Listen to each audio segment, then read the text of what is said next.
All right. Welcome back to Global TV Talk Show. I'm in San Diego. Gary Sanger, premier retained executive search consultant, is in LA. And coming to us from Wisconsin in the frozen north is Tatyana St. Germain. Welcome again, people. Good to be here. Okay, continue what you just started to talk about, please, Tatyana. Well, I'm curious to get, as we're talking about recruitment and retention, what Gary's opinion is on the idea that companies need to be in the mode of continuous recruitment. I have been in the industry for 20 years, and that's kind of how most companies operated. Has it changed now? Is it more about being in the mode of continuous attraction of talent, or is it still continuous recruitment? I think if you want to survive, if you want to grow, if you want to be successful, that should be continuous. And those companies that are never satisfied, those companies that don't think they're the end all, those that are continually trying to get better, they're also the ones that are trying to make a great experience for their executives, their senior management. They're trying to make it a learning environment. They're trying to make it that, they really do report into the customer. And if they don't, somebody else will. Yeah. You see it that way? Yeah, I'm just wondering if it's shifting a little bit. Maybe it's semantics. Now I'm getting hung up on the word recruitment versus attracting talent. But there's so many webinars and information out there and panel discussions about building a company that is an employer of choice and is a talent magnet. So how to become a talent magnet requires inward look at the culture, look at priorities, look at core values, so that you start to attract more than what you have to, compared to all the efforts that you have to do outward recruitment. So that's the context I was kind of talking about. No, I see it that way too. I see if you just back up and go to the basics, what's your business plan? What is it that you as a company are trying to get done? Why do you exist? And where are you trying to go and grow? And I think those execs, those senior management folks that are a part of that vision, they perhaps get a voice into it. They get some passion into it. They own it more and they make it happen. Most of these things, there's not a playbook for. So you have to develop those. On the big picture, there is far more demand for excellent executive talent and senior management talent than what there is out there. And so the competition of all of that by these nice, friendly, growing companies, it's a harder playing field. Ed, how do you see all this? You see the snapshot across the globe, across the country? I'm not really tuned in on that. It's only my knowledge comes from people like you on the show and other sources, because I don't get my hands on that. I'm a marketer. I just find the idea creation and then the implementation of how to achieve that. It's like writing a screenplay every week, come up with these ideas. Now you can do that too, but you do it in far more tactical and hands-on because you're dealing with a personality or a resume, which is way different than just taking concepts and then starting with a blank piece of paper and putting a concept down and then adding weight to it. And that, incidentally, was what I was doing at like 5:30 this morning, my local time, with this gal in Paris, where I'm trying to organize a luncheon event on December 4 or 5. I'm en route from New York conference on November 30 that I'm doing with Ernst & Young inside their global center, going to Paris for a couple of days. So I said, well, we might as well just hold a meeting to find somebody to pay for it and to work on it and come. And then I go to London and produce London 2.0 on December 7 with HSBC as my host partner. Congratulations. Yeah, so it's all good with Ernst & Young and HSBC. And so now I'm trying to replicate that in Paris. And then later this week, I have Global India TV show launching, first time. And so I have an Indian immigration lawyer. So the idea of talent comes to me in those ways rather than employee, because everybody is like a customer rather than an employee. Maybe managers should and CEOs should look at their employees as customers of something rather than somebody they can dictate to. What a concept. I can't help but tell you this quick story. We just finished a CFO position for about a $500 million company. We've had the pleasure of working them for 20 years and putting in their CEO and most of their other executives. Now, this CEO is really confident in having the pulse of the organization, the pulse of the customer. And he took two of his lieutenants and said, hey, I want you to be the first round of interviews for these CFOs, the candidates. And so we had gotten to the ninth inning on a couple of them, and for one reason or another, it didn't happen. We then found this gentleman who was greatly situated for the job, greatly background, and was all set to go. And so this interview happened, and two quite innocent questions. One, it started with the small talk in which he was whining about the traffic. So that was kind of a yellow flag. And then secondly, tell me about yourself. And in 10 or 15 minutes, this guy's going on and on and on. Now, I know these other two lieutenants pretty well because at the end of the interview, they texted me and said, this went poorly. We're not interested. We're stopping the process. We're not even going to send him to the CEO. And I said, what the heck? How could that happen? Well, this guy arrogantly is just going on about what he wants to talk about, when in fact, it's the lieutenant's time. And they're trying to get boxes checked. And they're texting back and forth and saying, are you still interested? The other one said, no. The other one said, no, neither am I. And we're done. So I then called the guy, the candidate, and said, well, how do you think it went? He said, oh, I think it went really well. I said, I don't know what interview you were in, but that wasn't it. You are so arrogant, you forgot who the customer was. And I think then as this company is saying, look, no jerks, no arrogance, get on the customer team. I think those companies that really know themselves and they know the kind of caliber of person that they want next to them, I just think it's an interesting story. Now, the next person, don't say, well, sorry, that's terrible. It's not, because I don't want somebody hired and a few months later, the inevitable happens, because the very next candidate came along. This lady knocked it out of the park. Great fit, wanted to make it happen, got the offer next morning, said yes, and now she's aboard as the CFO of this $500,000 $500 million company. And it was because that guy was so full of himself. He thought that he had that avenue to go down, the pathway, and he totally misread it, though.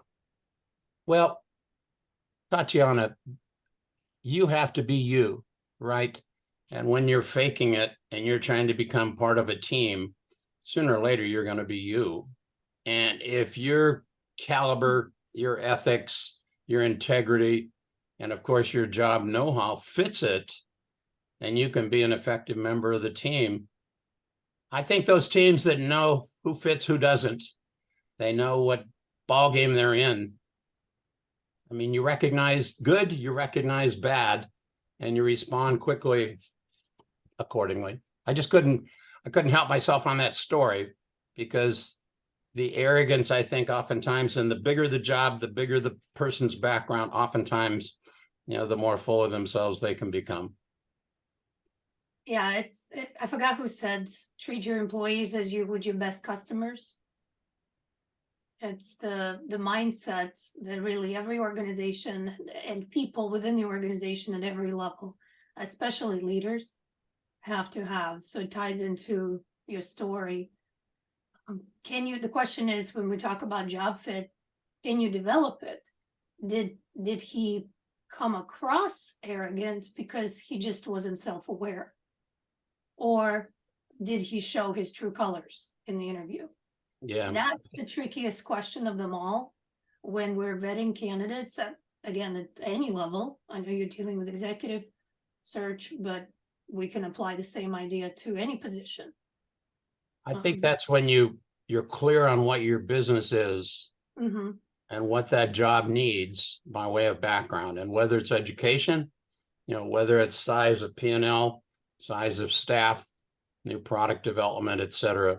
Check those boxes before you get them onto the dance floor and judge them as to whether they fit or not. Mm-hmm. Can you play in the major leagues? Mm-hmm. Can you take that ball in the final 2 minutes and score, and make your team a winner? So can I go back to the two lieutenants? And the position in question was a CFO. Yes, sir. Okay, so the lieutenants did what? What kind of role did the lieutenants play? In other words, what was their perspective? They were looking for a teammate At that senior level. that could function Right. at that senior executive C level. And they wanted to have somebody that they could relate to. They wanted to have that guy, in this instance, be the person that could be the devil's advocate to the CEO. They wanted to have this person be someone they would respect, was at least as smart as they were, and had the same passion. And so when you think about this company, which, oh, by the way, is likely to be $1 billion company in the next 3 to 5 years, can he play at that level? And boy, he badly failed it. I think it's really cool.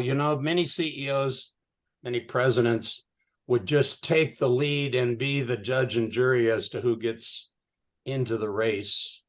I love those progressive companies that say, hey, a couple of my lieutenants that I really trust, you take the lead on that. You see who you allow in that we should consider. And the issue is relationship, decision-making, conversation. And they don't want some loudmouth who's trying to dominate things, because it's all collaborative rather than each one is Clark Kent, Man of Steel. That's pretty good there, Ed. I mean, I don't know why. Maybe it was the coffee. I don't know. Well, who do you want to go to war with? Who do you want as a teammate? Who do you see as big and good as you are and as passionate as you are? Obviously in this instance, it was the head of HR, and the other person was the head of all the IT facilities.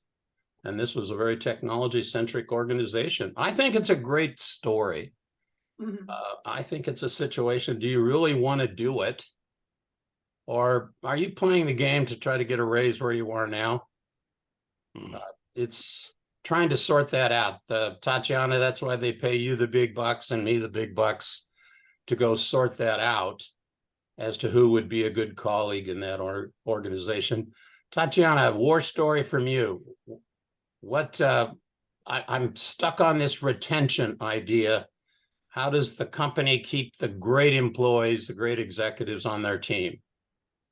Oh, there's so many issues with that, and different companies I'll give you an example. I'm talking to a company that is a long-term care facility, and they have several locations.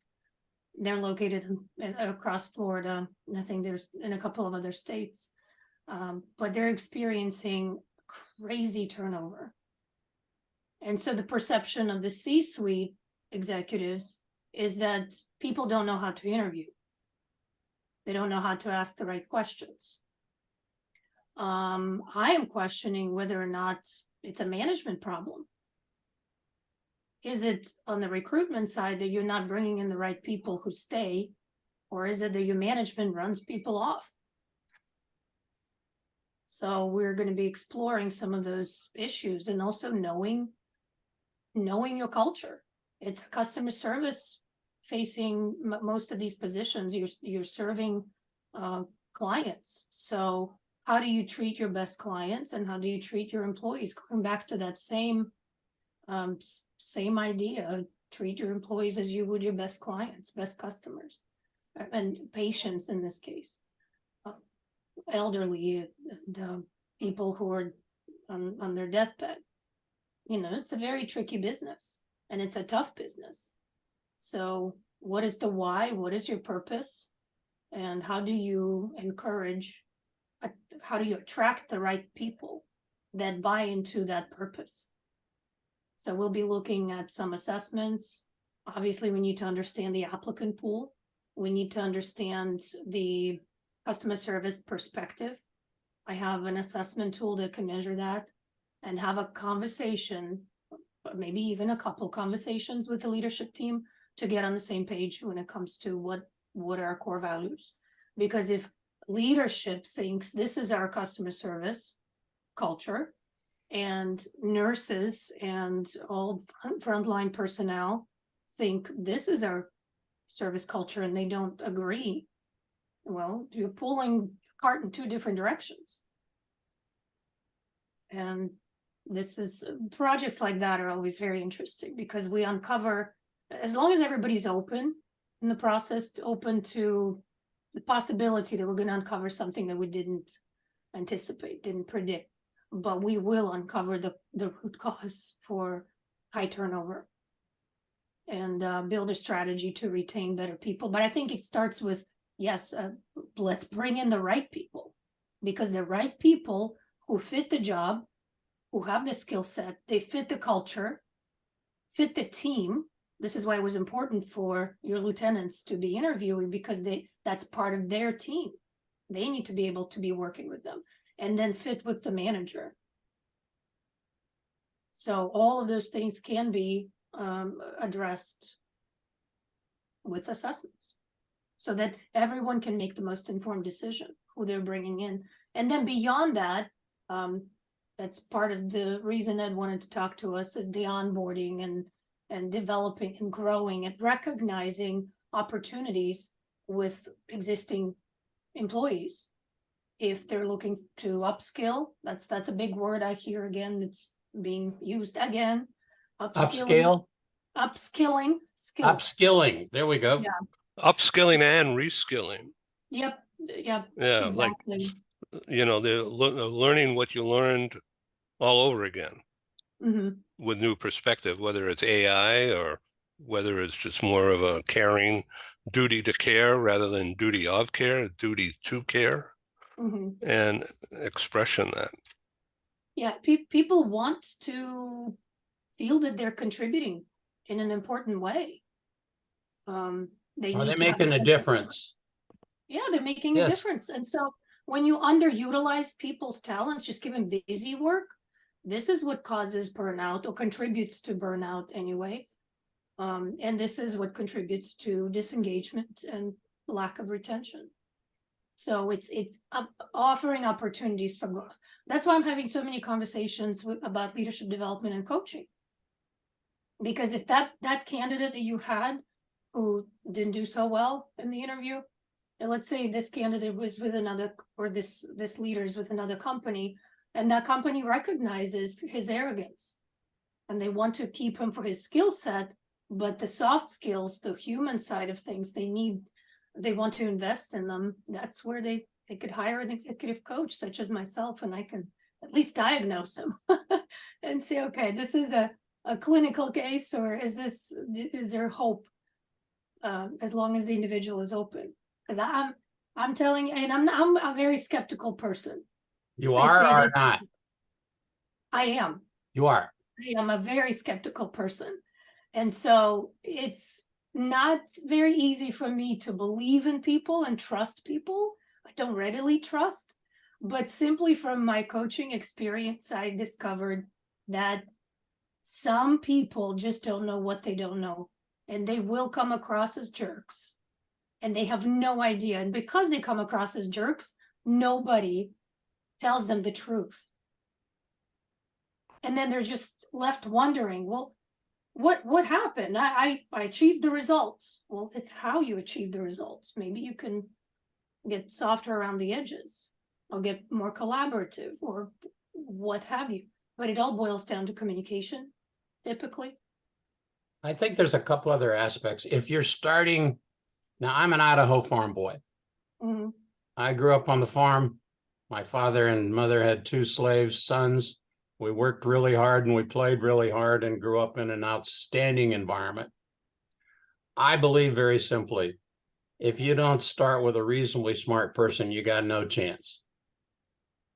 So if you don't have a decent amount of brains, a decent amount of street sense, you're just kidding yourself. Number 2, you go into an environment and let's say you got 100 folks. And whatever the criteria would be as it relates to potential, or whatever the criteria would relate to performance, you're going to get your top 5 or 10 or 15 folks. I believe you just absolutely kowtow to them. You refer to them. You make them get in the middle of your big problems, your big challenges, your big plans. You get them in the middle of helping to hire. Mm-hmm. And you go for that bottom 10 or 15%, very quickly get them out. Either fix them, get them in the right chair, or get them out, because the great one and the bad one equals average.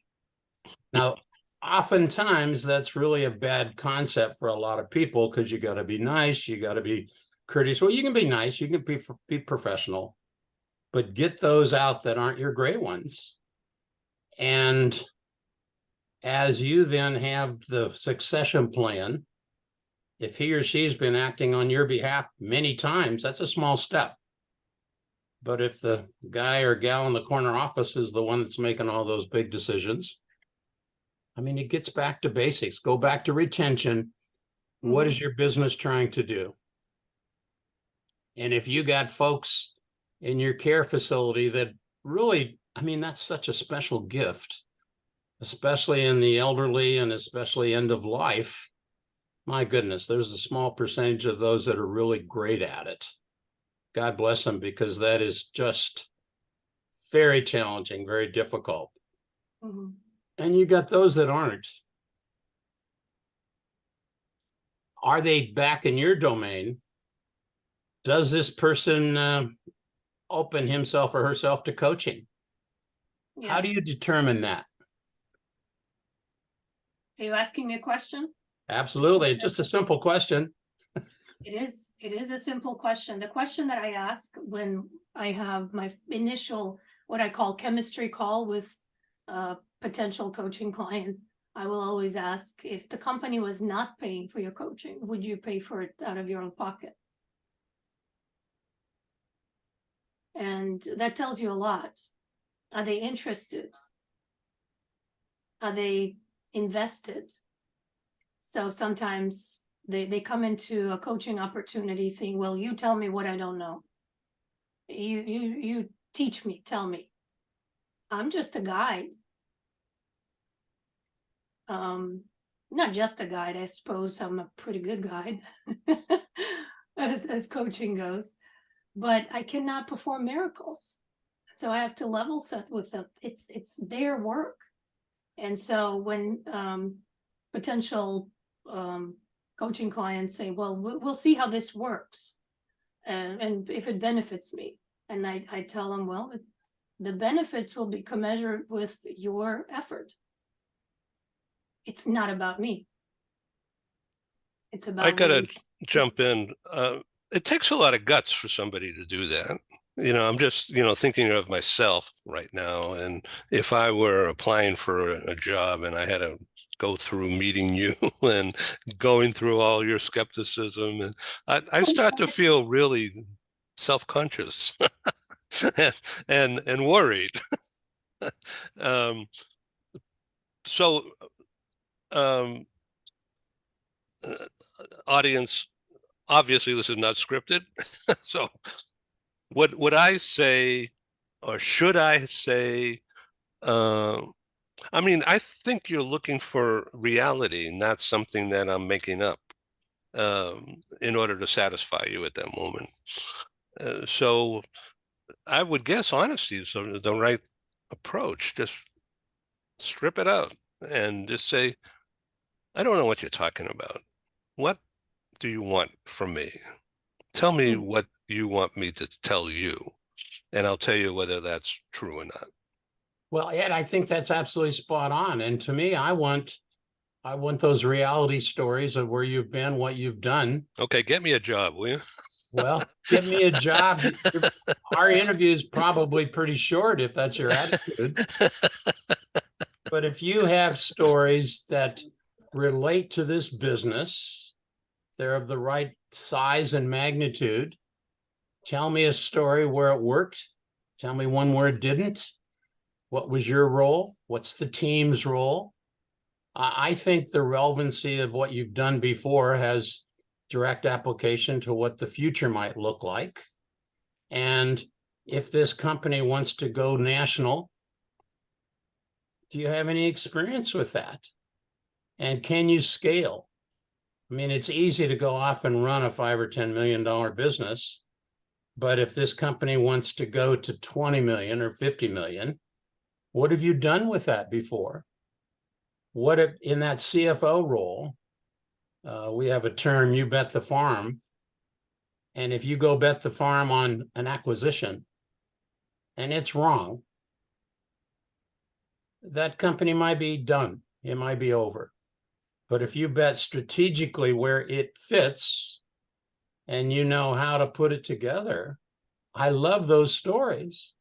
And then the humble person that said, look, we tried ABC on this acquisition and it didn't work. And here's why. And here's what I've learned from it.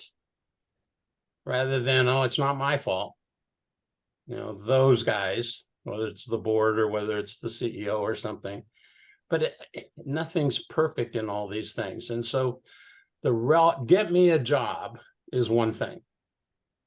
My job in the past has been, global expansion of this TV talk show. And here's the regions of the country that we've been successful. And here's the team that has helped me get there.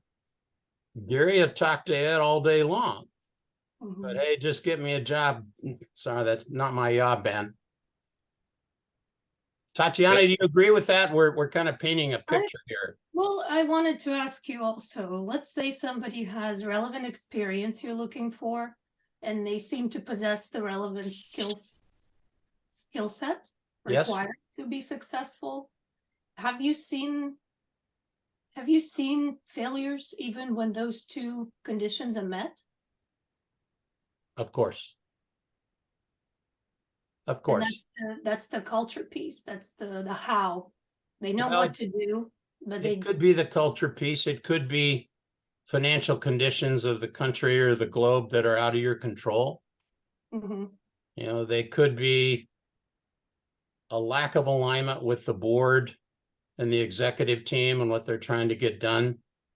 I mean, I spent 20 plus years in corporate America with companies preceding Cardinal Health, American Hospital Supply, and V. Braun and Edwards and the like, with Citibank. Now, it doesn't always work. It doesn't always work. But I think you've said many times communication is a big deal. It is the big deal so that no one's surprised along the way. Right. I mean, I'm a football, basketball jock person with sports. It's real simple to think about over the weekend what you should have done Saturday afternoon on third and short, or on Sunday afternoon, what you should have done with whatever play in football or basketball. But in that moment where you've got 20 seconds to go get your next play called, if you are open communicated with that CEO, with your bank, with your customer, and here's what we're trying to get done, here's what we think we should do, there are always choices. He or she that goes alone and thinks they have the full picture versus he or she that has that team. All right, team, what should we do? Tatyana, what would you do? Here's what we have. I just like the interchange. I like the ability to recognize the options, make a choice, and go all in, really go all in. Doesn't always work. It doesn't always work. That's But right. if you start to see it not work, maybe you cut your losses quickly. Yeah, and those choices will be dictated first and foremost by natural tendencies that people possess. So if you have a highly decisive individual, highly assertive individual, you have, that's gonna cause them to lean in one direction and not the other. Exactly. Less decisive people, more collaborative people will tend to spend extra time on decisions and engage more people into the process. So that's where I was kind of going with that question, because I actually often say, what got you here won't get you there, and just because you've done something in the past for another company does not guarantee your success in the same type of position. And so to close that one gap, the missing piece of this puzzle, Yeah, right. who the person is, what is your leadership DNA, what are your natural tendencies that will dictate your choices, especially in those high pressure situations, because we tend to be ourselves. Everything comes out. The true colors will come out in those high pressure situations. So we need to know what are your true colors, and that's where the assessment comes in. So I want you to repeat that. In that high pressure situation, I think you absolutely nailed it. The true you is going to come out.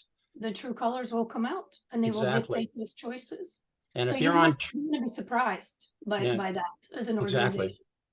And if you're on track to make bonus now, or worse yet, you're not on track to make bonus now, and a lot of that is in your control, what can you do? I mean, that's the routine confidential conversation we have as retained headhunters, as retained search folks. What's happening now? Let me get the door. Let me tell you the 10 ways that my boss isn't very good. Or let me tell you the ways that I'm not learning. Or let me tell you about the succession planning for me to go somewhere is closed. Or financially, we're a mess. We're a mess right now. And new team has come in, and I'm not on that team because, I'm the old regime, not the new regime. Right. It's a fun puzzle. It's a challenging puzzle. And to me, the more complex it seems to get, the more simple it has to be in terms of somebody to take action.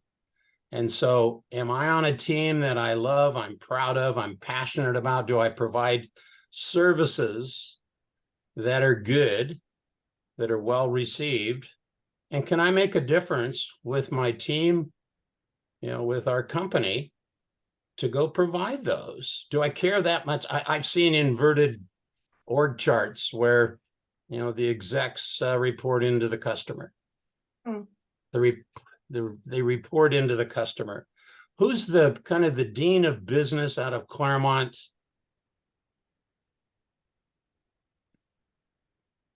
Not sure. I'll think of it in a moment.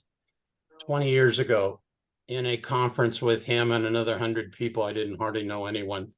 And we were in a conference where the white paper was about Sears. And Sears was starting to have trouble. And we were broken into groups of a half a dozen or so. And after the third or fourth group started to present, gosh, this world famous guy got up and said, look, I just can't stand this anymore. You MBAs and all you folks that think you can figure out all the questions, you're not going to be able to, because you didn't get your butt off your chair. You didn't go out into the stores and ask customers why they were not buying. I always think if you have that turnover, you have that disconnect with your customer, with the services, and you don't go there and see it, and you take that interpretation through 3 other levels, go there and see it for yourself. Have that sense about why isn't this connecting? Why isn't that? I've just always been struck by that. I'll think of this gentleman's name here in a minute. I might cheat and go Google it. Sorry. Don't cheat, just do it. Yes. That's what Google is for. I know, exactly. This is really a great conversation for me to get the insight into how you guys are thinking, and I'm weighing it against how I would think of things, and I'm just not at the same level. But it's really interesting to learn this. Well, I think Yeah, for what it's worth, I think you are a talent magnet. And as you were talking about all the people that you attract to come on your show and connect thank you. people. So you've achieved that status by doing things your way. And I think every organization is unique in their way, just like every leader has their own path to greatness. Every company has their own path to greatness. They just need to be brave enough, courageous enough to take the steps to understand what makes them unique and different. I think that's 100% right. You're looking for that pain point out there, Ed, where you, by bringing people together, can help fix some of that, can help give a perspective about what could be some solutions for that. And you said, look, I'm a marketing guy. Well, isn't that what these companies need to be? They need to be a marketing vehicle to get the magnet of great folks into their organization. I think that's what it's all about. We're talking about the same review. I'm still looking for the name of this gentleman. It's going to be embarrassing when I finally say who he is. So, what about the concept, Tatyana, of HR merging with marketing in terms of employee engagement and communications and feedback, which is what marketing is all about? And HR and managers, not necessarily the HR position, but the managers, older managers, flunk at that kind of thinking. And that's why there's a big problem. That's why the great resignation is that there's this guy in a white shirt and wears a tie. I can't stand to look at it. I don't want to be around it. And they walk. Or they just stay at home. Right. Disengage, not perform. Best in class companies engage their marketing teams not only in product branding, but also in talent branding, so that existing employees understand what's our employee brand, what is our employee experience, what are we all about, what is it like to work at our company. So beyond the products or services the company provides, it's about the people. And that's part of that conversation of how do you become an employer of choice or a talent magnet. It's the employee brand. And in fact, some of my marketing colleagues who do marketing strategy and branding for organizations, they've taken on that. It became kind of a division of their business now to do talent branding or employee branding. So some of that might include things like sharing stories, employee stories online, maybe on LinkedIn. I saw quite a bit of that when our local healthcare system, Aurora Healthcare, merged with Advocate Health. And I mean, since then they merged with a few others, but they were posting employee stories. Hey, I've been with the company, and maybe it's a video, or maybe it's just a written story, but there's a picture, there's a real person. And that, I mean, who's involved in that? Not HR necessarily, but it's a collaborative effort between HR and marketing, whoever's doing the marketing. So yeah, I think you're spot on. It's necessary, and that's transforming the relationship between marketing and HR. Nothing is separate anymore. It's like we all are interconnected. We all have to be pulling the same direction. So I went to a very small college in central Massachusetts called Nichols College. And I was trying to find myself. And so I chose that, first of all, to get out of the house and get away from my parents and grow my roots. And they would let you in. And they said, okay, don't cause any trouble and we'll let you stay. So I wrote a letter to the editor of the college paper, like a month after I arrived. And during that time, it was all the uproar about Vietnam going on. And in the big cities, Boston was the closest city to where I lived, to where I went to school.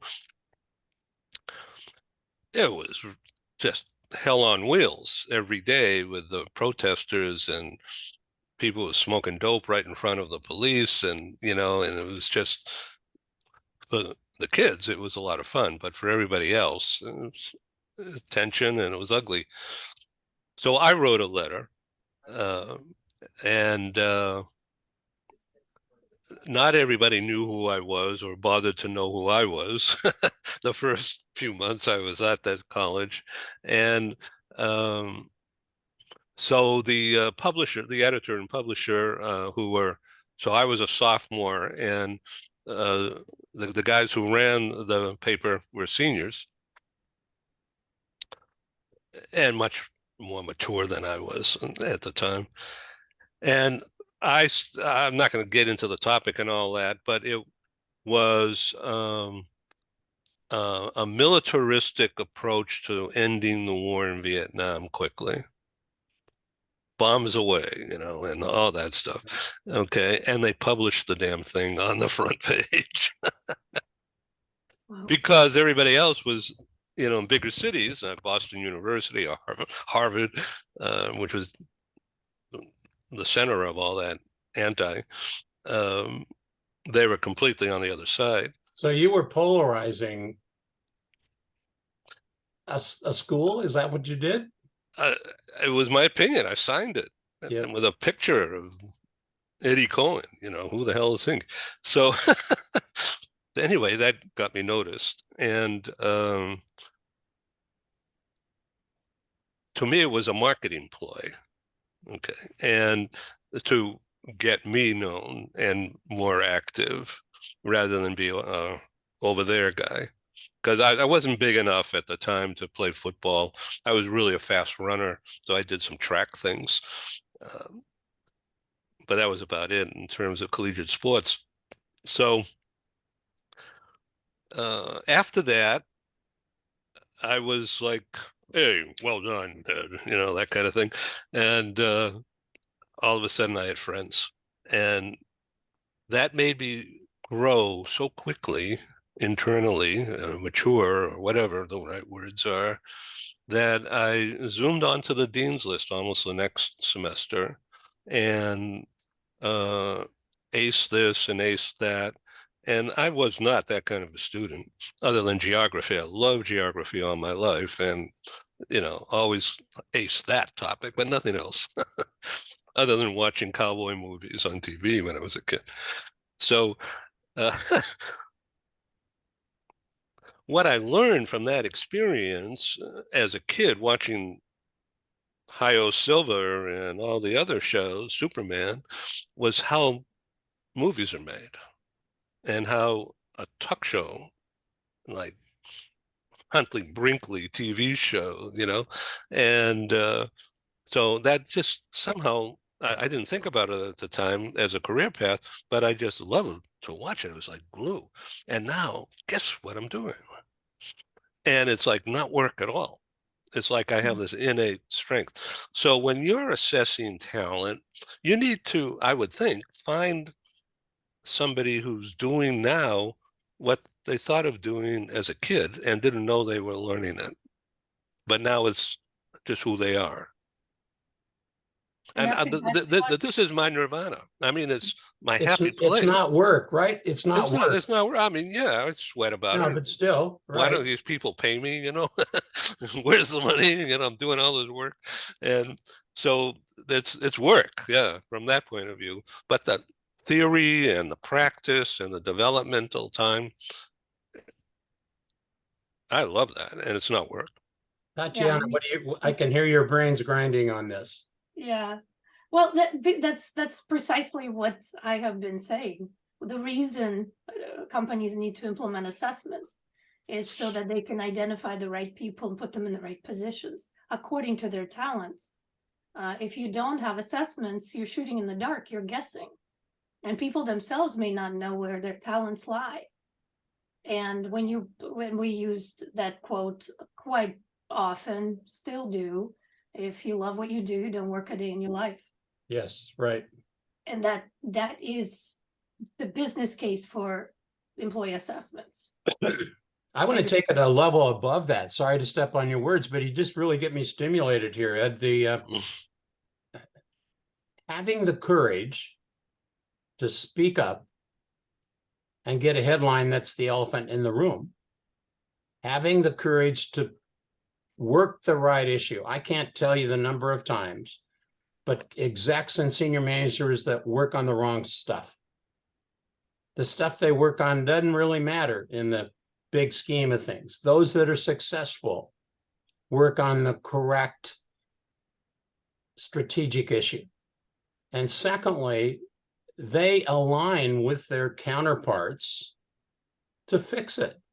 And if that HR function has to align with marketing to get the stories told correctly, if they have to align with that CFO function and you're the HR function, to get a correct solution versus and I'm going to take the credit and lead the charge. I think those alliances are a huge thing. And I think it's fundamental business 101. Are you working the right stuff? So do you get executives through the assessments of getting those that have these strengths put in the chairs to make a difference? And then you go have the audacity to go publish a paper that gets everybody fired up when you're 20 years old, way back when, and you find what you're good at. I think those are just absolutely essential. You get the lone wolf that's going to go do whatever he or she wants to. Sooner or later, they crash. And they oftentimes take a company with them. Who's our famous ex-billionaire now that's out just finishing up the trial? Bankman. Yeah. That stuff, when you get companies that do it over and over again, and they bring executives onto the team that have that company as the face of it versus they individually. I love that example. Does HR partner with marketing, or does it partner with technology, or does it partner with your counterpart? And we, the three of us or five of us, go find a solution for it. They are the ones that are successful. And Tatyana, you find whether that individual is capable and interested in being coached, or do they know it all? Mm-hmm. And if it's the latter, boy, please keep them off the bus. Keep them off the bus. Exactly. So those two seniors at the newspaper, the college paper, when it was time for them to graduate, they said, Ed, you're going to be the publisher and editor. Fantastic. That was cool. That is cool. Yeah. That is cool. So in the marketing guy, that professor, I know you did a search there, but so marketing was my major. Did My you pass it, by the way? Did you pass marketing? 4.0. 4.0. Look at that's not bad on a 5-point scale, but that's No, it was right. 4 points. Ah! So anyway, the professor is an old guy, even at that time, that was in 67, 68, I graduated college. So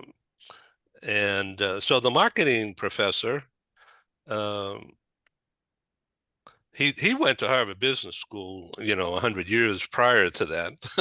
He was an old guy, but his thing, I'll tell you, to this day, I remember this lecture.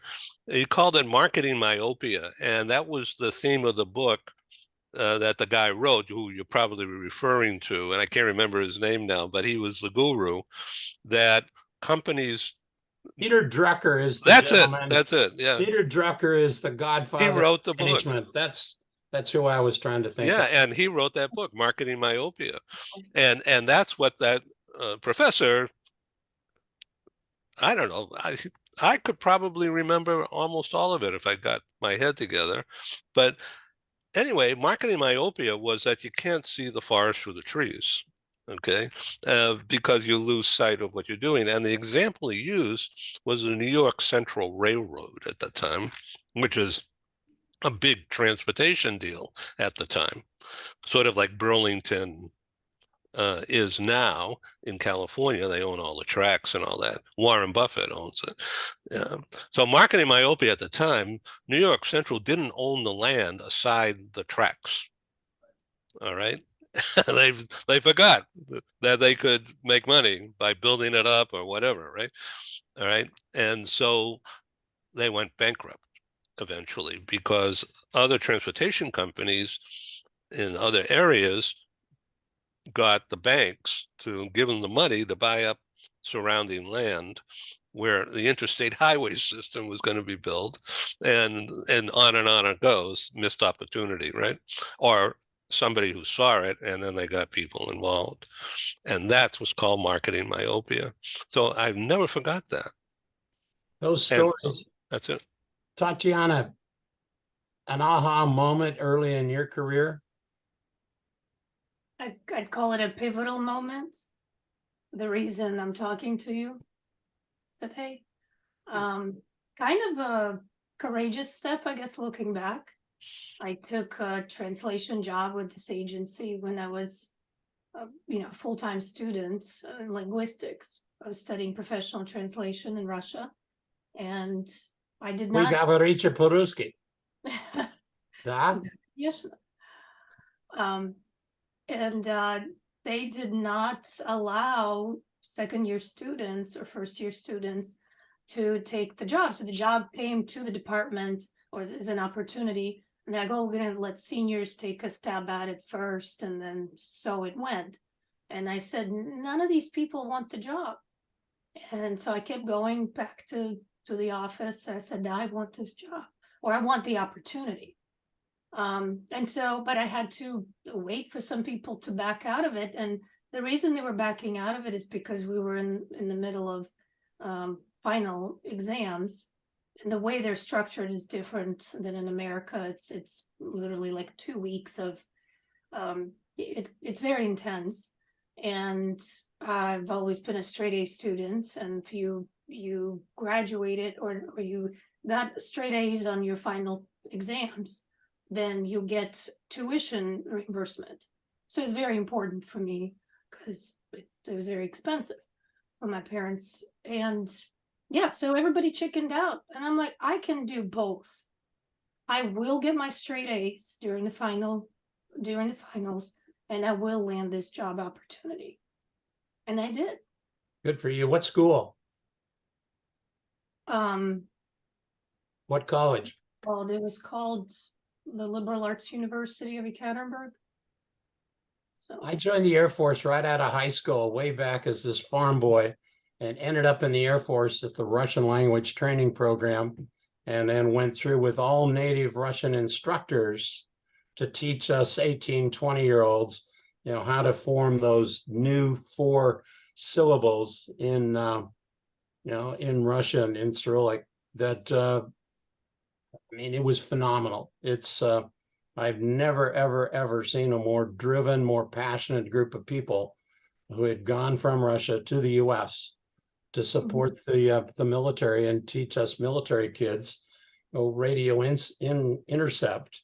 And that term Zakvat was a word that meant lock on. You're in a plane and you're about ready to get a missile up your backside and be gone.